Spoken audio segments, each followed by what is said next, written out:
Kia ora and good evening, everyone. Fantastic to be with you. As you heard, my father is a builder, although as an economist we have, let's say, quite an interesting working style. A couple of years back I was called on as a general contractor for the Operation Build a Deck. Unfortunately, my father as a chippy decided that it was going to be built to probably 3 times code, which was understandable. I, however, was a lot more focused on the importance of building productivity. And again, quite a lot of discussions happened there. I think I was ordered off the worksite 3 times. I was let back on twice. The last time there's been no such invite. But it was because of the importance of thinking a little bit more outside the box. My father decided that Christmas Eve at 2 p.m. in the heat of the Northland sun was the best time to hand dig some of the post holes, to which I reminded him that within 200 metres of our house there were 5 people that would have a post hole borer that we could use instead. That was the first ordering off. Can't remember what I did for the second ones, to be honest, but it was never a good thing for me. Look, what I want to do for you tonight is provide a bit of an idea about what we're seeing out in the economy, both at a national level, but also with a bit of specific reference to what's happening in parts of the lower North Island. I don't expect that everyone's going to agree with everything I say, and that's sort of good. You shouldn't listen to any one economist and say that it's the best idea ever.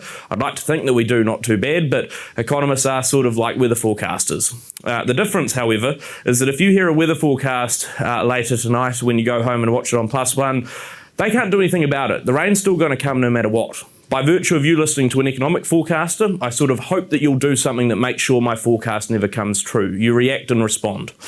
As you can see from the title here, construction more generally is trying to find a new normal. The wider sector had found its Mount Everest a couple of years ago when building consents hit their largest number in half a century. Once you've hit Mount Everest, so I'm told, because I'm clearly not a hiker of any degree, every other hill after that, even the real big ones, are going to look a little bit smaller than that. And so there's this feeling of how do we find in the sector what that sort of new normal point might look like.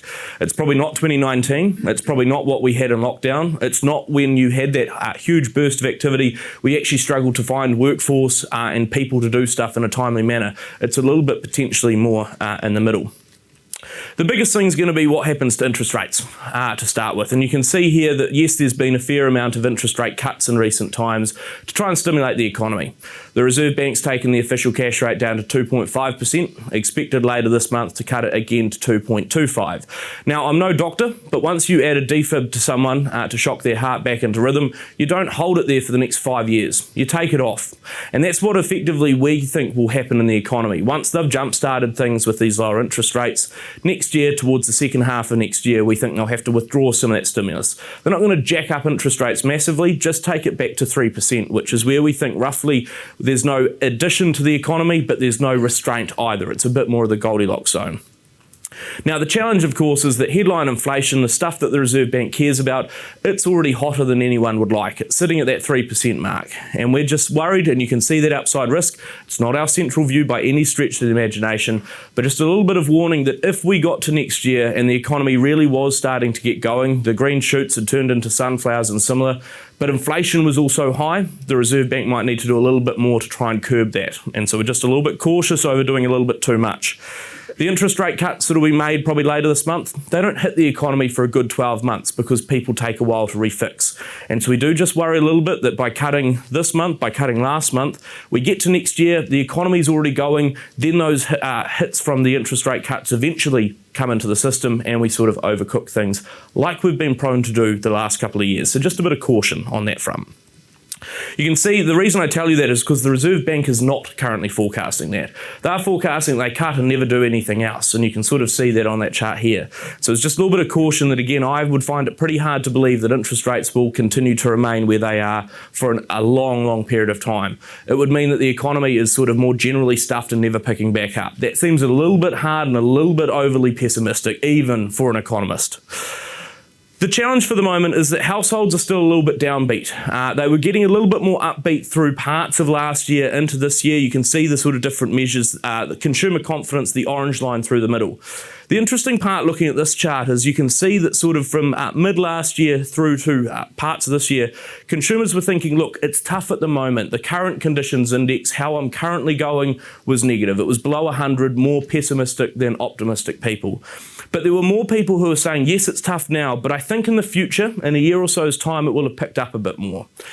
Come through to this year, you had the tariff shocks, you've had the higher unemployment, and households gone, look, it's just hard to see how it's magically going to get a whole lot better, and so those future conditions have come back as well.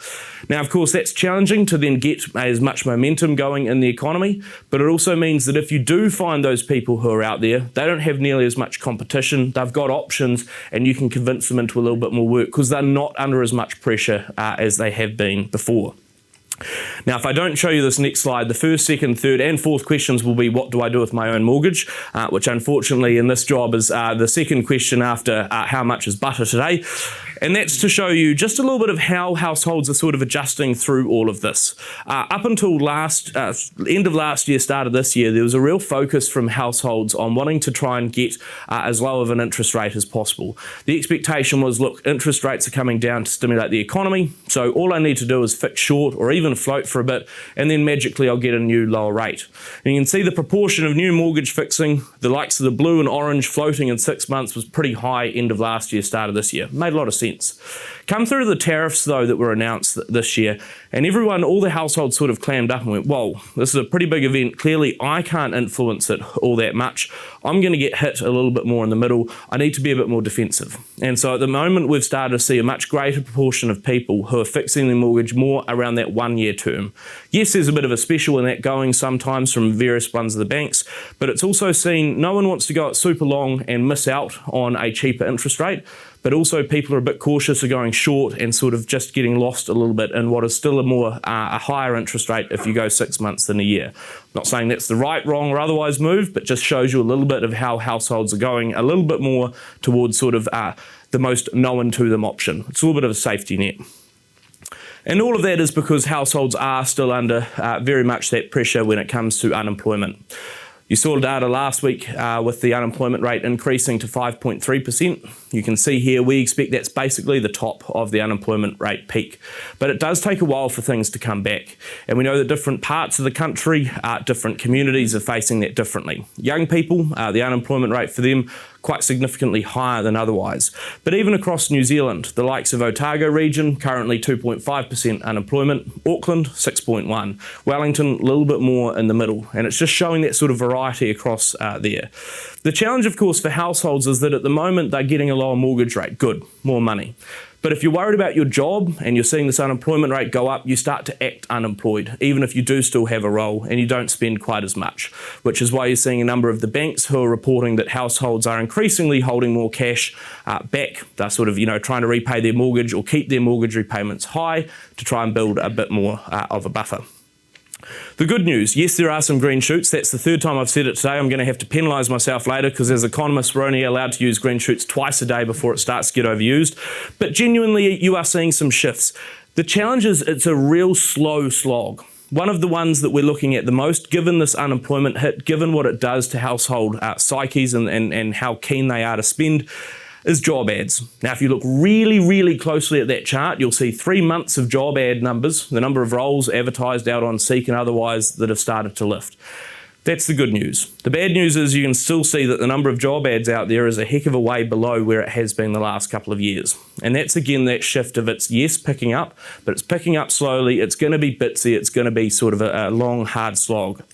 The challenge is a little bit, again, the back and forth here. If I'm a household, I'm sitting out there, I'm getting my lower mortgage, I'm hopefully got a bit more cash to play with, but I'm worried about my job and so I'm not spending quite as much. If I'm a business, I'm going, well, I'm not going to go and try and put out another job because at the moment I'm not seeing all those good of sales. And the households are then saying, well, if you're not putting out a job, I'm not going to spend a whole lot more, and so on and so forth.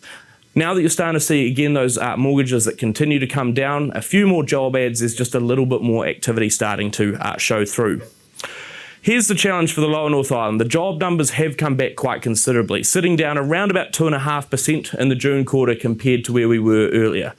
It's still quite a bit above where you were sort of pre-pandemic, above 2020, above 2021 levels, but it has pulled back. And that's a pretty consistent view that we're seeing across the country. It's just that the speed and the pace for the lower North Island has been more intense. Three key-ish drivers of that. First, clearly, is the government pullback.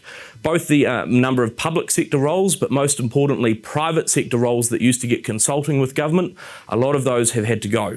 I've known data firms in Wellington that have cut their entire economics teams overnight because they used to get funded by every acronym under the sun in Wellington City. All of a sudden, there's no money. Probably wasn't the best model to basically be a quasi-government department, but here we are. The second is the primary sector.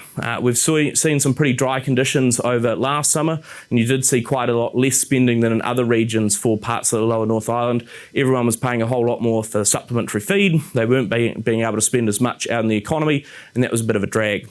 The third and final point is domestic tourism. Normally a pretty big earner for parts of the South Island, the lower North Island, sort of the southern parts, particularly over in the Wairarapa, hasn't been going quite as great guns, again, because households haven't got that money. They're paying for the important stuff, their food, their electricity. They're not putting quite as much into some of those other areas. So again, just a bit more constraint coming through. Importantly, there is a bit of variety. It's not absolutely every industry that's seeing a decline. It is most of them, but I think it just goes to show with this chart how different it is. This chart looks at the number of job numbers change over the last year for the lower North Island for the September quarter compared to same quarter last year. You can see construction did have the biggest decline, nearly 2,000 roles, again having had that big pullback in activity. The likes of manufacturing up there as well. You've heard of a number of various closures or consolidations of manufacturing sites. For a lot of them, they're seeing really high cost inputs. They're having to pay a lot more to produce stuff. They're not able to sell stuff for all that much more, and so they're really under a lot more constraint. Same across the board. There's a whole lot of declines. Those professional, scientific and technical jobs, those are the government, private sector ones that were being funded by government funds. Up towards the top, it's the other stuff that the only two that are really growing are those that are being driven by the population, the likes of health and education. More people needing to find a job and get retrained, going into education. More older people need more support because they're living longer, supporting the healthcare sector as well. And to highlight that and how that's playing out across the country, this is sort of the heat map of employment, or lack of heat thereof. You can see on this the likes of Southland and Otago, the two areas that are actually doing all right. The rest, genuinely the rest of the country, all seeing a jobs decline over the last year. But again, the intensity a lot more harsh in the lower North Island, and that has been very much again because that sort of triple whammy that's come through around tourism, around the likes of the primary sector and the government pullbacks.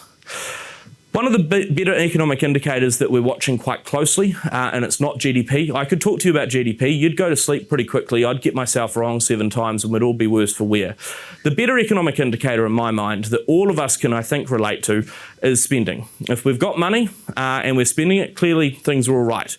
If we're not spending money, one of 3 things has happened. 1, my mortgage has gone up, and so I have to put more on that and less out in the shops.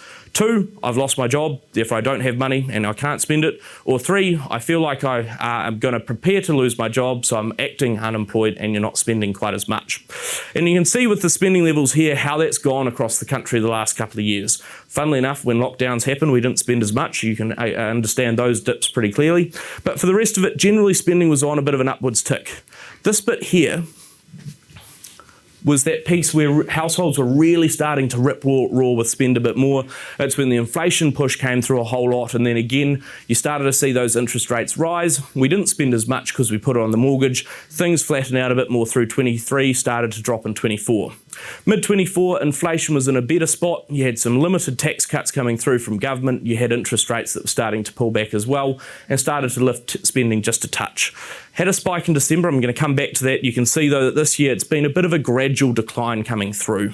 Not awesome. Households are still cautious, and I've shown you that before, but you are getting, again, just a little bit of momentum, but it's very much first gear rather than anything else in terms of the revs. That December spike, though, is important because it told us a lot about households and what they're thinking and how they're operating. There's always a spike in spending in December, so we've taken out the seasonality already, and even then there's this sort of big pitch up. And what was interesting when we dug into it, because we looked at it and thought, well, look, big spending in December clearly shows households got money, the recovery's on. The reality was a little bit more nuanced. When we dug into it, the start of December, when you had your Black Friday, Cyber Monday sales, good sales on, spending activity was higher than what it was a year ago. The 2 weeks before Christmas, spending was below year ago levels, and it's because no one puts a sale on. Everyone knows that schmucks like me need to go and put a Christmas present under the tree to make sure I'm not the worst child in mum's books. I'll pay whatever it takes. It doesn't matter what, so no one offers a sale in that lead up to Christmas. Boxing Day, however, is massive. And so you did see some pretty big sales come through on Boxing Day. Boxing Day spending rose 13% year on year, the fastest Boxing Day increase in over a decade. What it showed is that households have money, but they're only willing to part with it if they can really see value. They're really wanting to get as much out of their sort of bang for buck as they can. I think it's just sort of an instructive one going forward. I talked to you about inflation before. It has hit 3% again. It's still quite a way down on where it was before when it hit 7.3, but feels uncomfortable given that it's been rising again. Part of that, there's a variety of reasons. Some of it's higher food prices and everything else. When we've looked through the data, and you can see the various colourful lines here, I won't explain them all, but they're the various core measures. When you strip out all the volatility and noise, giving us a bit more of a clean read on where do we think inflation's going. And most of them suggest that it's not going to sort of pick up and boost away like it did before. And that's the encouraging bit. The challenge is that I can stand here until I'm blue in the face and tell you that inflation's in a not too bad of a position. And you can all tell me quite rightly that that's cool, but you're still facing some pretty intense costs. And I think the challenge is that when you look at the entirety of spending across all people in the population, some of the stuff that you don't spend all that often is becoming cheaper. It's easier and cheaper to get a fridge or some furniture or the latest phone. But we don't buy those a lot. We buy electricity, we buy our rent, we buy the likes of our food, and that's becoming a whole lot more intense. In fact, we saw this year the fastest inflation for electricity prices since the 1980s. I've now had to start going on BBC to talk about butter and mince prices. The good news is that at least the likes of butter has come back. Mince is now the new butter and is no longer good for the Christmas Secret Santa, which is challenging in my household because that was normally the option. But like seriously, we're now getting to the point where it's the absolute staples that are costing people a whole lot more. And that's, I think, weighing on people's minds as well because of that pressure. Let's talk a little bit more about what we're seeing in the domestic economy, both a pretty strong primary sector, but also some real challenges coming from offshore as well. In terms of commodity prices, you don't need to know a whole lot about the details, but effectively here we're looking at what sort of uplift from New Zealand commodity prices are coming through into the economy. You can see from that, though, all in a pretty good position. We're making more money over time, and that's important because it is starting to mean that there's more money coming into New Zealand's primary sector. The challenge, though, that you can see, the likes of dairy and horticulture having pulled back just a touch. Not saying that those are not doing well, but just a little bit of right-sizing coming through. The difficulty is that, yes, we're making more money from meat and dairy and horticulture, but funnily enough, the farmers aren't immediately spending all of that out. We've seen a real reluctance so far to do that. In fact, the number or amount of money that farmers are holding in their bank accounts sitting about 15% higher year on year. They've got the cash, but again, they're just a little bit wary about this trade war and the tariffs. They're being sensible. They're thinking about paying down debt first. You've, of course, got the Fonterra sell that's coming through as well, something like 3.2 billion into the economy. I don't expect you're going to see a lot of sort of luxury batches or Maseratis and similar come through. Instead, you're going to see people that pay down debt. Should be good to go now. Testing. Oh, that's good. I was going to say, I thought it was sort of, computer AI didn't like my economic story. It's trying to take me over. Classic. ChatGPT's out for me.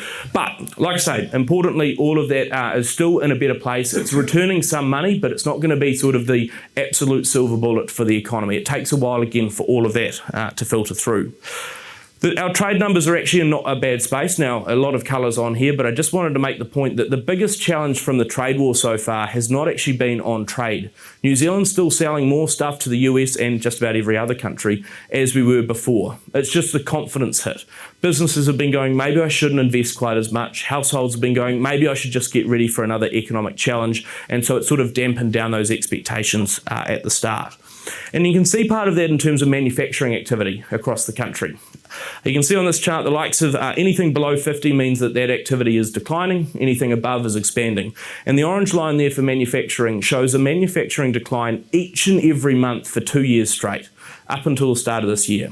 This year, all of a sudden, businesses were going, hearing lots of talk about the green shoots, maybe I'll put a few more orders in. I'll do a little bit more just to make sure that if those green shoots come through, I'm ready to get something from it. And so they did that for a couple of months. Tariffs hit, everyone goes, well, I'm not putting in any more orders, I just don't know what's around the corner. And then you can see the volatility. A few good months, a few more challenging months, but sort of bobbling around. The wider construction market then, like I said, having had its Mount Everest moment, then trying to figure out where the new normal, where the new Goldilocks zone was. To be fair, those high levels a couple of years ago were never likely to be sustainable. One, because we dropped interest rates so low, but two, the sector could never construct that much. Everyone was doing a whole lot of work and had a whole lot in the forward pipeline, but it meant that you had a lot of people, customers that were going, when's my stuff getting done? You had to start offering what I called the bugger off price because you couldn't necessarily take everything on. That wasn't necessarily the greatest pressure cooker environment that everyone would have loved. So again, we're trying to figure out where things sit a little bit more through the middle. The likes of the housing market dictates quite a lot on that front. And you can see on this chart various measures of house prices across a couple of the regions. Long story short, they're all down from their peak. Now, to be fair, if you thought that the peak in November 2021 was what your house was worth or what a house was worth, I'm sorry, but that was dumb. That was an insane number that was being pumped up by just huge amounts of demand, not as much supply as you'd want, and interest rates that were the lowest that they'd probably ever go. Things have then come back out quite a bit, and in Wellington there's been a real big shock, again because of everything from supply and demand, but also particularly because that jobs hit. People have been feeling a whole lot more constrained in recent times. The biggest challenge though, and the reason you've seen all of this, is because all of a sudden there's a lot of houses available on the market.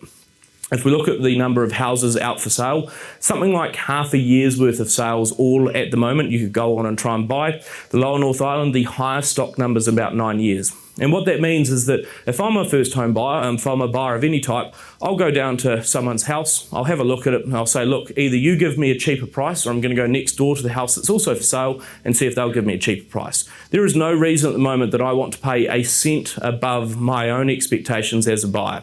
And that's meaning that those house price limitations really have come through. And without house price growth, normally there's not as much big oomph in terms of more construction activity because the sort of value of growth is a bit more limited.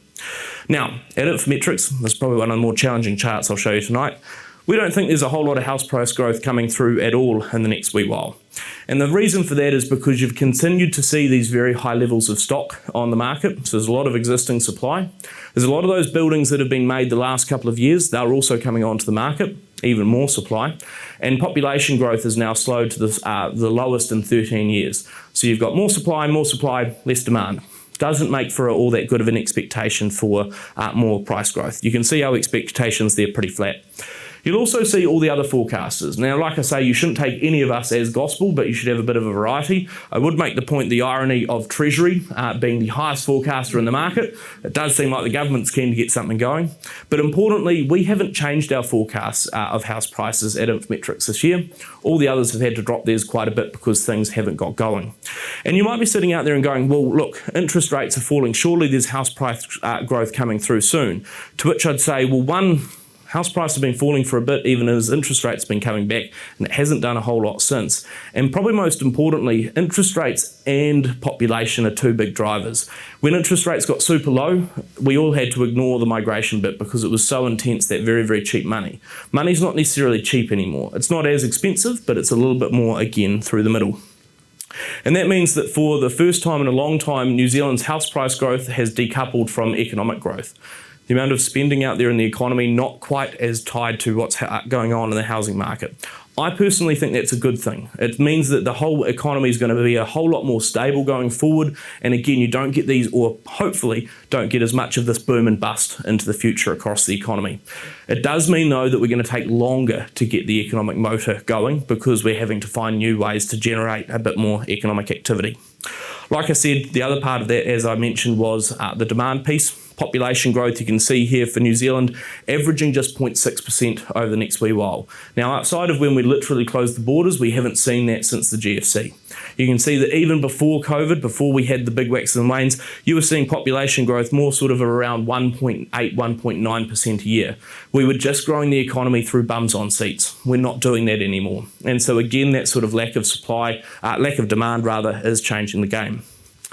That's also true in these necks of the woods. If you look at the likes of population growth in parts of Wellington, the likes of the orange line there, a little bit more through the middle, having slowed right back this year. And the lowest North Island has seen a bigger pullback in population growth. So too has, to be fair, the rest of the North Island. You have seen more of a shift generally down into the south for a whole variety of reasons, sometimes tourism and jobs, lifestyle and other things as well. But all of that, again, just means that it's going to be a challenging position going forward. I'm certainly saying that there are green shoots, but the operating environment that you're in remains a bit constrained. It's not about to absolutely burst up even though interest rates are coming back. And that's because when you decompose all of those things together, our model suggests that even when you think about the amount of population coming into the economy, the number of people living in each home, the amount of old houses that need to be destroyed and new ones put up because of standards and everything else, that at the moment we're probably still overbuilding relative to what we need. Now, I'm not saying that that means we're building too many houses. I'm saying that we might be building too many houses right this year than we have population growth in that right this year. We didn't build enough for quite a while, so we're still sort of working through the backlog. But again, it's not as intense of a gap as it was before, which is why you're not seeing that sort of same levels of intensity. We know as well, though, that building consents are not necessarily the be-all and end-all. It takes a while for some of those to come to fruition, which is why, again, actual activity is pulling back. The number of completions by our estimates, the blue line, are always sort of lagging things a bit more, which is why even though those consents have been falling for quite a bit and now stabilised, you're now seeing the completions that are still declining, but again, taking a bit longer to stabilise, and that's why I think you're starting to see everyone going, well, hang on, when's this turnaround coming around? And it is coming a little bit. We do expect a bit more of a pickup, a bit more of a stabilisation in the market going forward, but it's very, very different depending on what market you're in regionally, but also what type of build you're doing. To give an idea of that nationally, we expect that there's a pretty big focus still going forward on the likes of both standalone houses but also medium density. If you go back sort of 10 years, medium density was a whole lot smaller part of the market, but it is more affordable on sort of a per square metre basis, and so again you've seen a real profile of focus. The difference here, you can see a little bit of that decoupling towards the end of the spectrum. That's a little bit more because we think we'll sort of break the back of that medium density stuff. We will have done a whole bulk because the government's enforcing it, and then it won't need to sort of continue at quite the same degree. Now, let's get into some of the local stuff. This is the Wellington figure for consents. I've given you here number annual running total, and you can see that sort of pullback in recent times. We think we're basically at the bottom for Wellington's cycle. We do think there's a little bit more coming through. It's not going to rip roar. You can see it gets back more towards at the end of sort of 2030, more around where it was in 2018, but that lift is starting to come through. And that's very much being driven by the fact that we have effectively not done enough all that more recently because of that pullback in house prices. There is now a little bit more demand, especially for new homes and with the right standards, and that is going to pick up a bit more. You're seeing that as well in other parts of the market. A little bit more stabilisation in some areas. We reckon the likes of Taranaki has a little bit more to come through. There's a bigger project that we've sort of got in our numbers, but the likes of the Manawatu is expected to continue to pull back. Again, just not the same level of demand coming into some of those areas, and importantly because their peak wasn't quite as big. They were already doing quite a lot. They'd zoned heaps, and so there's not as much uplift around Palmy and the likes. However, on the likes of the other area, non-residential, more of your commercial, industrial sort of work, you can see some pretty big shifts as well. These are the national figures. Again, that big bulk of work that came through as interest rates were in that lower position. There's a lot of nearshoring or sort of onshoring. Everyone wanted a new manufacturing site. They wanted a new distribution centre. Councils were falling over themselves to build big white elephants and everything else, and there was a whole bunch of work coming through.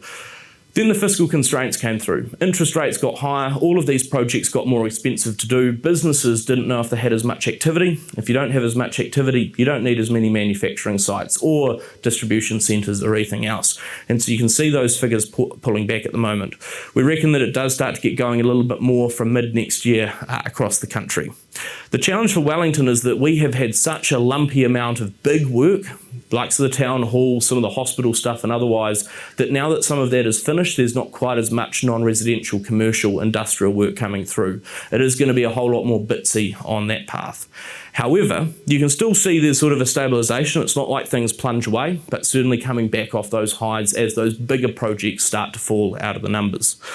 It's the other regions, though, that have a bit of an uplift in activity. And you can sort of see that coming through, a real lift coming through, not only in the likes of Hawke's Bay, but a massive one coming through for the Manawatu. That's because you've got a huge hospital rebuild project coming through in a couple of years. And so, again, that will suck quite a lot of energy into the market. It'll mean that there's quite a lot of work to be done. And again, sometimes in smaller regional markets, that means that those cost pressures, time to get stuff done and everything else starts to push forward a whole lot more too. The one other area that we're starting to see more talk from government, but not as much activity, is their own investment. And you can see here that investment activity, the orange line for central government, had pulled back quite considerably. That's sort of what happens when you change government and you decide to kill all the projects that were halfway done and decide to do something completely new.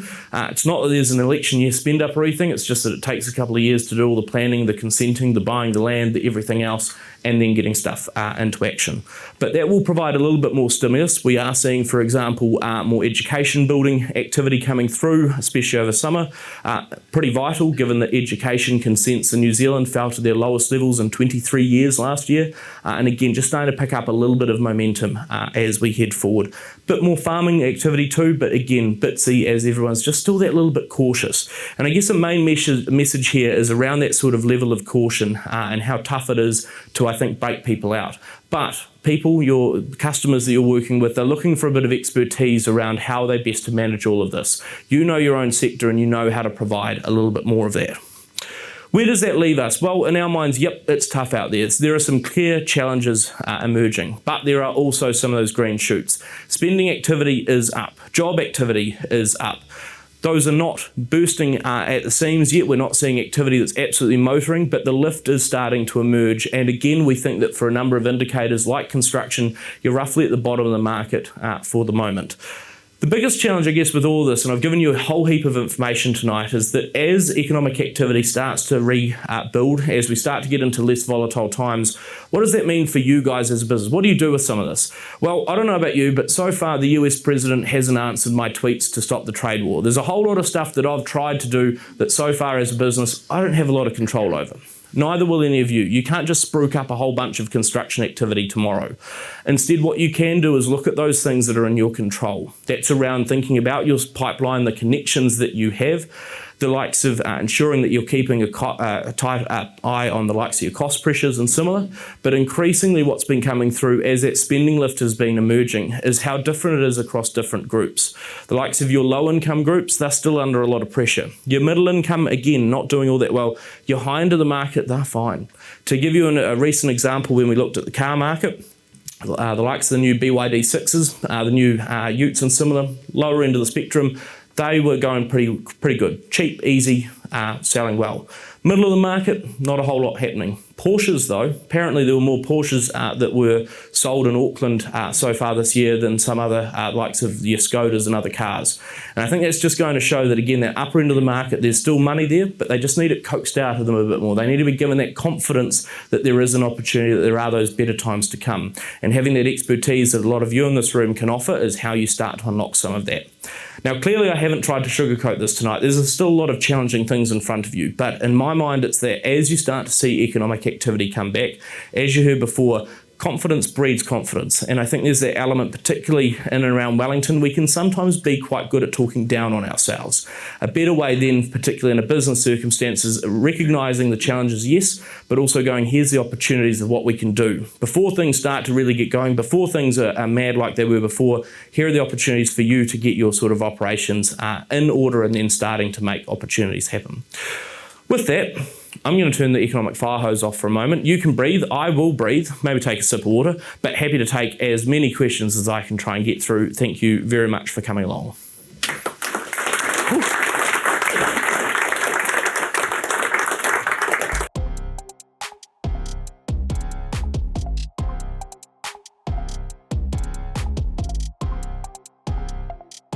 The underlying ones are not as bad. I think that's probably the difference that we're seeing at the moment, is that it's more of the high frequency stuff that we're noticing. It's your food, it's your energy, it's the much more volatile stuff that also we're not particularly responsive to. Like households will not, they'll still put food on the table to pay the energy bill even if interest rates are 10% or 2%. And so in a sense, I think the Reserve Bank's looking through some of those challenges and the sort of ups and downs because I guess a lot of those are also double-edged swords, particularly on the primary sector front, the food front. The fact that we are paying more for butter and mince, yep, challenging. The fact that we're making more from exporting butter and mince, pretty good. In fact, to give you a couple of stats, I think New Zealand exported something like $2.6 billion worth of butter last year. We only spend like $300 million a year on the stuff ourselves. Look, maybe I'm wrong, but I reckon most households would probably take a couple of weeks to go through a block of butter. I'm not saying it's good that it's expensive, although I sort of am, but it's not as intense of a pressure. But the point remains that, yeah, there is an uncomfortableness, trust me, around that inflationary pressure and lifting interest rates even when the inflation figures at 3%. I think in our mind, when we look through it, it's that a lot of the big cost increases the last couple of years are starting to become less intense. You look at the likes of local government rates. They were running at about 10% per annum. This year they were 8%. Now, I'm not saying that's good. 8's still high, but it's less intense than it was before. The likes of your insurance premium increases, again, have now slowed to more single-digit rather than multiple double-digit increases. The likes of rental payments, again, starting to pull back a little bit more. At the moment, rents in Wellington are something like 7% cheaper than where they were a year ago. So that variety of some of the more structural cost pieces coming back. Yes, there's some volatile stuff in there, but the more the structural stuff, it's in probably a better place for us. But that's why I sort of cautioned right at the start that if that intensity remains, if you did see inflation that holds at that level, the Reserve Bank would have to do something. And I think probably most important thing here, if you look at what the Reserve Bank's doing, remember that they do not care about unemployment. They do not care about GDP. The only thing they care about is price inflation. And they're making a pretty big bet at the moment that at the moment the economy is too weak, that households will take on those pricing pressures, that businesses won't be able to lift prices quite as much. I'm not saying they're going out on a limb, but it does make us uncomfortable that there's a little bit of hope in there and a little bit less of the forecast.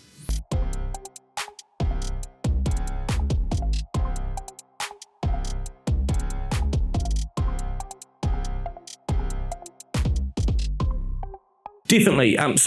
Construction inflation has fallen back quite a bit. It's still a little bit sort of hovering around about the 0% mark, so it's not sort of going up or down. The difference, however, is what exactly we're talking about. And so the likes of residential, there has been a lot more cutthroat pricing from some operators because they're just trying to get work in and keep cash flow going. And on the materials side, there has been some better things. I haven't yet heard of anyone who's dropped their building rates for their builders. You don't cut people's prices. You generally cut their hours or their jobs, as you know how it works. And so again, you're seeing more or less pressure on the material side. That's sort of where the opportunity comes through.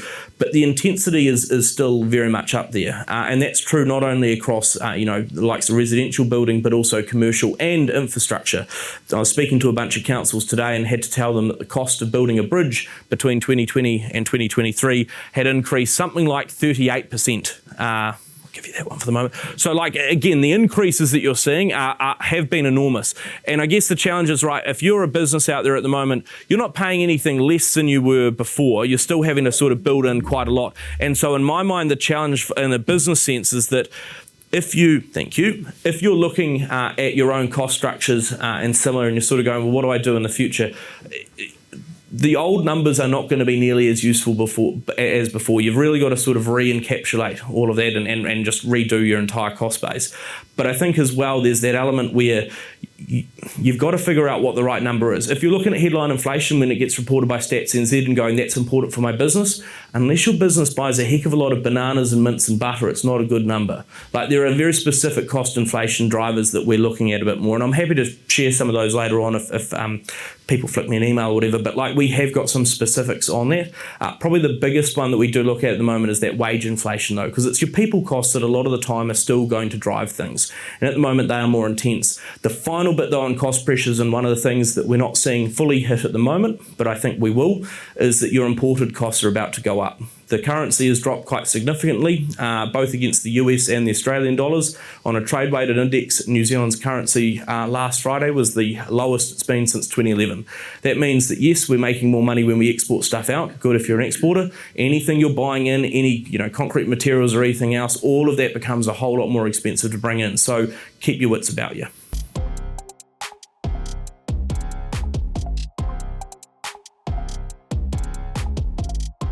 Yeah, to a degree. I mean, effectively what you're talking about is what we would refer to as sort of economic scarring, because you're right, it lasts a long time, it takes a while to repair.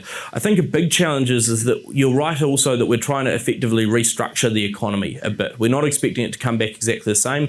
Tourism activity still, we're a couple of years on from the borders being reopened. International tourism still hasn't hit 100% yet. We think it'll take till 2028 to do that. So all of those pieces that might have been previously firing on all cylinders are not doing quite the same today. You're right also that we've lost a lot of talent and skills, largest number of New Zealanders ever having left the country. Here's the tricky bit, and genuinely we're trying to figure this one out as well. If the unemployment rate's high, if you're seeing this much slower grind back of recovery, if you're seeing the largest number of Kiwis ever leave, why have we got more migrants coming into New Zealand than normal, than sort of pre-pandemic? And what it suggests is that although we might well not have enough jobs overall, that's why the unemployment rate's higher, in certain specialised areas we also haven't necessarily got the skills we need either. Water tech is a classic, nurses and that seem to come through as well. And so I think it suggests that yes, that's part of the reason that economic recovery is going to be take so long, it's going to be so bitsy. And I guess that's probably one of the big challenges. We expected when we looked at numbers last year that you were going to see all industries slowly but surely incrementally start to improve. And so far this year, they've all scattered in all directions. Some are doing better and then do worse. Some did worse and then better. It's very, very bitsy. And I think that's why you're getting this level of caution from businesses and a lack of commitment. It's not because people think necessarily that life is going to suck next year. Just no one knows. I didn't show it tonight, but one of the other indicators we've looked at is household economic expectations in a year's time. And it's from the Colmar Brunton or the TVNZ variant poll that they do. That everyone will know it from the political numbers. We look at it because since 1974 they've done economic forecasting and polling too. This year, for the first time since 1981, you had most people who didn't think that the economy was going to be worse in a year's time, but they didn't think it was going to be better either. They just thought it was going to be exactly the same. Everyone was sitting on their hands, and that lack of certainty, that lack of push forward has been a real restraint, which is why I say that confidence piece is so important. Now, I don't want to leave you with the impression that if we only just think about the economy a whole lot better, it magically becomes so. It's not quite that easy. Have tried. I think some people call it manifesting. Doesn't really work. But there is an element of as you start to see those better improvements, you don't overdo them, but you don't stamp them out and try and kill them off too early. You try and nurture them a little bit into the future. But yes, it's going to be a slow slog.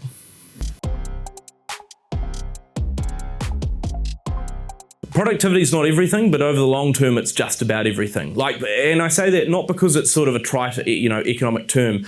The more productivity you have, the more that you generate wealth per person, the higher incomes you get at the end of the day. That's why we've got more money now than where we were in, say, the 50s, because we've become more efficient. It's just that growth, as you've highlighted, has been a whole lot slower recently. There's a whole lot of things in there, but what's interesting is that today, if you look at different industries in New Zealand, some are doing quite a lot better. Primary sector, for example, is a heck of a lot more productive. They've got artificial insemination, everything else that has actually increased their yields enormously.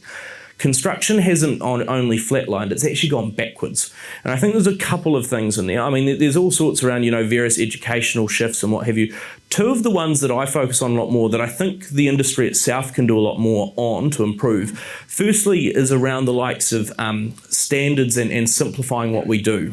In New Zealand, we seem to have this absolute fascination with having to do everything massively unique, which means that all of you in this room have to go and design something different each and every time. You can never replicate things. Now, I get that sometimes that's desirable and people are happy to pay for it. Cool. But you look at how many hospitals or schools New Zealand is building at the moment. Each of them are bespoke. Why has someone not come up with the New Zealand Hospital Blueprint 2.0 and said we're going to build prefab a whole bunch of those and then put them up in random spots instead of having Dunedin Hospital cost something like $1.3 billion. So there is that level of you don't get efficiencies if you don't have that process element, it becomes a tough one. The other one though, and this is going to be a little bit of a hard listen for a couple of you, so bear with, in my mind is that we don't create the conditions for good managers. We take really good subject matter experts and we tell them to manage people. Now, I'm sure that all of you in this room can think of someone who is a damn good builder. I use chippies because, again, my family knows enough of them. They might be really, really good at that. They absolutely suck at looking after people. They know how to use the nail gun and everything else. They don't know how to look after the team on site. They don't know how to teach people. They teach by doing and hoping that everyone else sort of watches them as they're sort of in some crevice upside down with a nail gun trying to shoot something through. That's not the way that a lot of people come and experience it. We looked at some data recently from Stats NZ looking at what businesses do in terms of training. Most New Zealand businesses provide some sort of health and safety training. Great, we clearly need that. We provide less than a quarter of the workforce with any sort of management leadership training, which means that you just don't have that ability to lift people up, empower them, get them to do cooler stuff. It means that we duplicate things 3 or 4 times because it rolls through the different levels of regulation until we make a decision.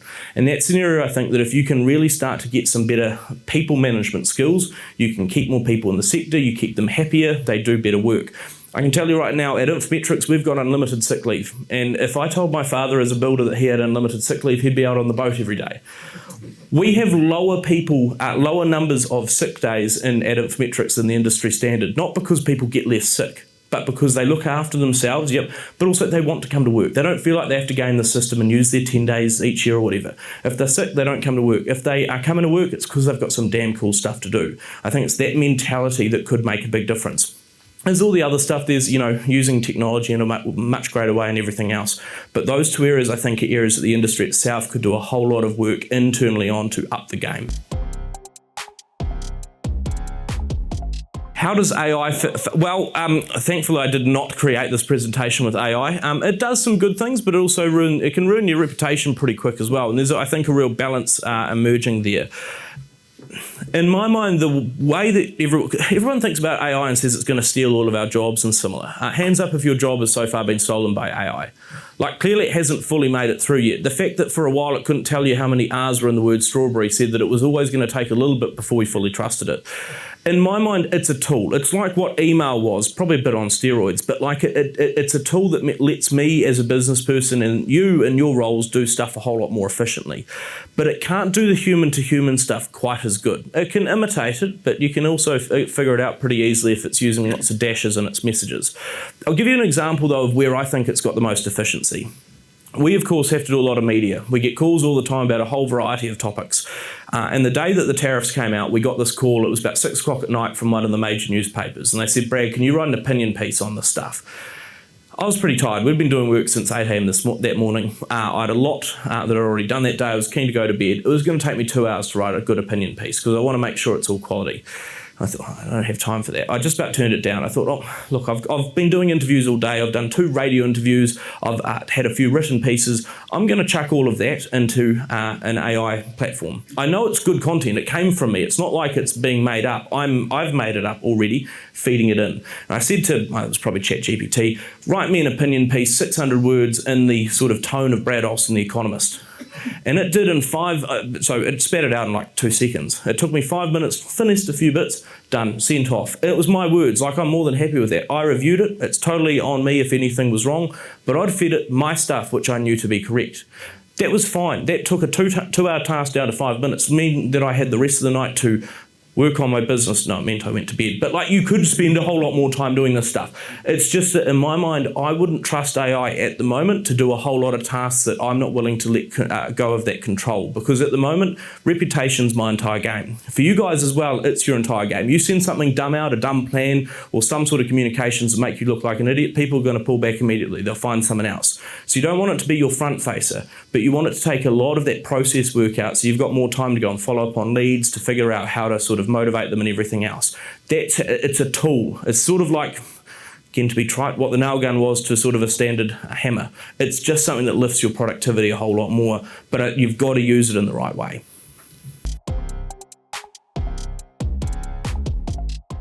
So I'd expect it to lift productivity. I'd expect it to lift productivity over time. It will make us be able to do stuff a whole lot faster. It'll mean that we can make more value from the time we've got. Productivity is not quite this simple, but it's fairly straightforward in terms of how much can you make divided by the inputs that you give it. So if you make $100 out the end and you put in $50 of labour and machinery and everything else, then you've got productivity of 50. That's where your sort of profit comes from. And that means that if you're doing a whole bunch of tasks and you're still making, let's say, $100 per person, but your input costs have all of a sudden fallen a whole lot because you don't have to have as much of that time doing the process stuff, you might well then have the per sort of unit or per outcome input be a whole lot smaller. It goes from 50 to 20. Now you've made a whole lot more in terms of actual profit, the profitability that's coming through, more money that comes to you. What are you going to do with that? As a business, if you're the owner of the business, you've just made a whole lot more profit. Unless you're Scrooge McDuck, you're not putting it under your mattress or anything. You might not give it to your employees. We'd all like you to, of course, but even if you're not providing it straight out to your employees, you'll lose them eventually. But let's say you keep it. You're then spending it on other services, which means that other businesses need to employ more people to do that work and so on and so forth. So it should be a net gain on productivity over time. But it is how you use it. I think that's the biggest one. It was a great example, I think, last year of, I think it was Air Canada. They had an AI chatbot. Like you can go on and sort of ask it questions. And this guy had an awful time one night. His parents were in a car crash or something. He needed to get home and he was, millions of miles away. He needed to go and get a compassionate fare. And he went into the AI chatbot and said, "What's your compassionate fare policy?" And the chatbot said, "Well, just buy the flights and then we'll reimburse you later on." I went, okay. Smart guy, took screenshots. When he then got back after all of the stuff was sorted out, he went to Air Canada and said, "I'd like to submit my compassionate fare request." They said, "Oh, no, the policy's not that. The policy is you have to buy it through us beforehand." He said, "But your chatbot said." And they said, "Yeah, but it's not ours. Like it's a chatbot. It's not real." And it's like, "Yeah, but it represents your company." And so that was a real lesson, I think, for a lot of businesses over, okay, again, it's what that level is. Internally makes a lot of difference. It means that you effectively lower your per unit input costs. Doesn't necessarily change the absolute top line, but it means that sort of profit in the middle starts to get extended a bit more.